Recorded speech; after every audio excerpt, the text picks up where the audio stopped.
पुन्हा राजकारणात एक भूकंप होतोय, 6 गटाचे खासदार वेगळा गट करतायत, कसं पाहता? आज खरं तर मी बऱ्याच दिवसानंतर रत्नागिरी जिल्ह्यामध्ये कार्यकारिणीला या ठिकाणी आलो होतो.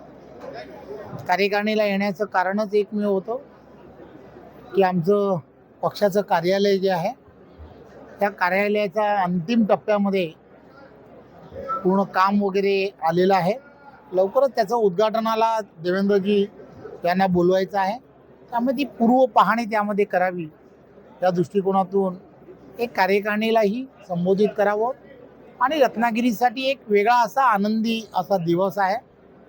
दीपक पटवर्धनजी पूर्ण महाराष्ट्राचे फेडरेशनचे अध्यक्ष झाले की ज्यांनी गेली अनेक वर्ष भारतीय जनता पार्टीचा अध्यक्ष म्हणून त्या भागामध्ये काम केलं आणि आमच्या सर्वांमधील एक कार्यकर्ता आणि गेली वर्षानुवर्ष राजकीयदृष्ट्या अन्याय होत असलेला असा कार्यकर्ता माजी आमदार आदरणीय नातूसाहेब यांनाही सिंधुरत्न त्या उपाध्यक्षपदी त्यांचीही निवड झाली.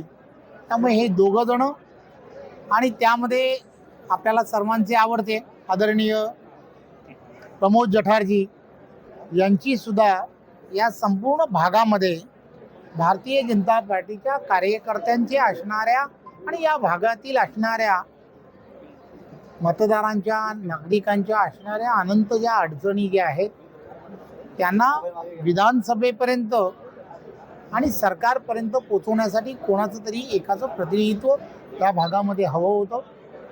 आणि म्हणून प्रमोद जठार की जे अनुभवी आहेत त्यांना या रत्नागिरी जिल्ह्यामध्ये यानंतरच्या काळामध्ये काम करण्यासाठी पार्टी म्हणून मी असेल देवेंद्रजी असेल पार्टीने सांगितलेलं आहे. त्यामुळे तेही अतिशय त्यांचाही प्रवास अतिशय चांगल्या पद्धतीने या ठिकाणी सुरू आहे. लवकरच SIR सुरू होणार आहे. त्यामुळे या भागामध्ये असणाऱ्या कार्यकर्त्यांनी त्यामध्ये विशेष लक्ष देऊन त्या याद्या आणि याद्यांवरती काम करावं या सूचनासुद्धा देणं हे अत्यंत गरजेचं होतं. आणि म्हणून आज मी या ठिकाणी आलो. महाराष्ट्राच्या राजकारणामध्ये रोज नित्यनियम अशा घडामोडी होत असतात. रत्नागिरीमध्ये आपण पाहिलं असेल सहदेव पेटकरांसारखा एक चांगला कार्यकर्ता की जो अनेक वर्ष त्या भागांमध्ये काम करतोय तो असेल आणि चिपळूणमधले असणारे आजी माजी काही नगरसेवक यांनी सुद्धा आज पार्टीमध्ये त्यांच्या असंख्य कार्यकर्त्यांबरोबर प्रवेश केलेला आहे.